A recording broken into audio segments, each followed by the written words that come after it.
On August the 25th at the O2 Academy in Newcastle, WCPW is offering 15 wrestlers the opportunity of a lifetime. All have been personally invited by your Olympic hero Kurt Angle to compete in our first ever Rumble to decide who is truly worthy of facing him at WCPW Refuse to Lose on October 6th. Now this will be no ordinary Rumble. Not only can wrestlers be eliminated by being hurled over the top rope, they can also be beaten by either pinfall or submission until there's only one man left standing. Let's run down the stats of the match, see who's got the best advantage. Of course, I could just state here and now that the winner would be Big Damo, but he'll be far too busy defending his WCPW World Championship because obviously, you idiot. The lineup can always change, but right now, I'm Adam from WhatCulture.com and here are the 10 facts about the Kurt Angle Invitational you need to know. Remember, you can pick up tickets to be there live at WC.PW. Number 10, EC3 looks to improve his record. As exciting an idea as it may be for everyone else involved to test their skills against Kurt Angle for the first time, Ethan Carter III, Drew Galloway and Doug Williams already know what it's like. Doug Williams, who's already slated to face Cody Rhodes on October 6th, has stated that he wants the opportunity to pull double duty and, in his own words, send two Yanks packing on the same night to make Britain great again. Galloway is currently unbeaten by Angle on UK soil and wants to keep that going, but EC3, he's the only man in WCPW to have faced Kurt Angle and never been pinned or submitted by the gold medalist. Not only that, but EC3 took championship gold away from Angle when he pinned him to win his first TNA World Heavyweight Championship. EC3 will look to continue his impressive record against the Olympian. Number 9, villain versus hero. When Kurt Angle debuted at the tail end of 1999 for WWE, there was barely anyone more irritating than the Olympic gold medalist. He was, and pardon our English, a gobshite who would celebrate victories over Sean Stasiak and Steve Blackman like he just won a second gold medal. Some might say that the heir to his irritating crown has been well and truly taken up by Martin Kirby, who in his first WCPW match would run around the ring anytime he got even the slightest advantage over El Ligero. Like Angle in his early days, Kirby exudes annoying like a noxious gas, but lest we forget that Angle's persona saw him rise early to the top echelons of WWE, something which Kirby should be well aware of. Also, when it comes to the Olympic hero facing off against a villain, how about the villain? Marty Scurll, umbrella-wielding star of the independent scene, will be looking to make a huge statement on the 25th, and that starts with winning the Kurt Angle Invitational.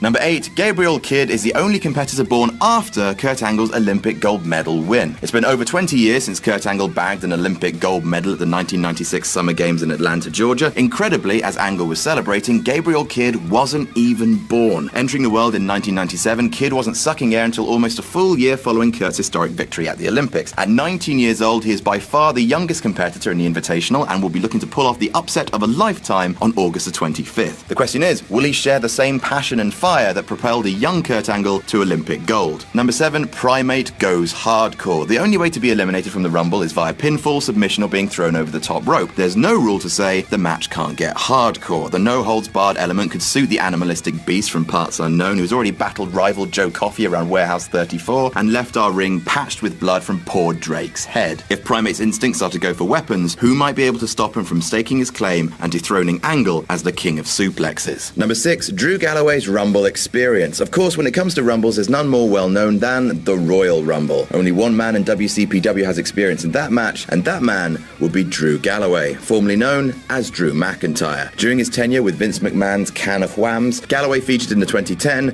2011, and 2013 Rumbles. Granted, he didn't eliminate too many people over the course of those appearances, but with 3 Rumbles under his belt, he understands better than anyone the strategies that will be vital to victory. Number 5, will Johnny Moss and Liam Slater have each other's backs? Bursting onto the scene with an impressive win over Prospect members Lucas Archer and Drake, Liam Slater and Johnny Moss are a new force to be reckoned with in WCPW. Any Rumble dictates that teammates won't be friends for long, but does the protective nature of Moss give Slater a better chance? There are other teams in WCPW, Joe Hendry and Joseph Connors spring to mind, but none who've wrestled exclusively tag like Moss and Slater. If they can continue the chemistry they showed in their debut match, could anyone stop them from dominating the competition? Then you have to ask, if the final 2 comes down to Slater and Moss, who the hell walks away from that one? Number 4, Moose has the size advantage. Weighing in at an intimidating 309 pounds, Moose has the distinct bulk advantage to put the big into big favourite. Although at 6'5", he's not actually the tallest entrant revealed yet. That honour goes to 6'7" Mr. Galloway. He's definitely the heaviest, and it may take the teamwork of multiple competitors to chuck him over the top rope. A former offensive linesman, Moose knows what it takes to be involved in a competitive environment with guys rushing you from all angles. Rumbles? Could Moose's sheer size be too intimidating for the rest of the WCPW roster, or will their speed win out over mass? Only problem is, Moose is pretty quick too. Number 3, Joe Hendry has the amateur skills. Don't let the sparkly jacket and the parody pop songs fool you. Joe Hendry is one damn ambitious individual. Damn-bitious. The local hero is also currently training for the Commonwealth Games, setting his sights on success as an amateur wrestler. It'd be a huge feather in Hendry's cap if he won the Rumble and was then able to pit his amateur skills against a giant of that sport. Also, local hero versus Olympic hero? Anyone? Number 2, will Joe Coffey be our Rumble's Iron Man? There are a few athletes in WCPW with the staying power that Iron Man Joe Coffey has. You see, Coffey's nickname wasn't born out of style over substance. There's a reason he's called the Iron Man. It's not specifically because of his entrance music or choice of mask. It's actually down to his innate ability to survive during lengthy matches. Coffey's conditioning is second to none, and he knows what it takes to go the distance. He won't fear running through the entire roster to achieve a mighty victory. After all,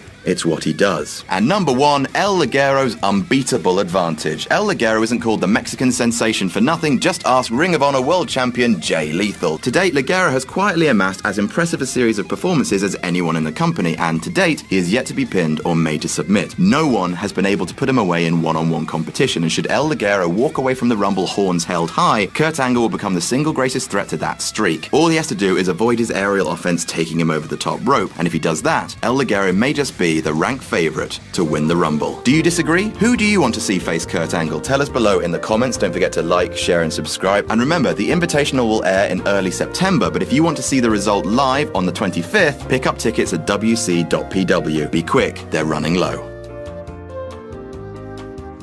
Were you one of the unlucky few who couldn't get tickets for July's WCPW tapings? Well, make sure you pick up tickets for August, as they're already extremely limited.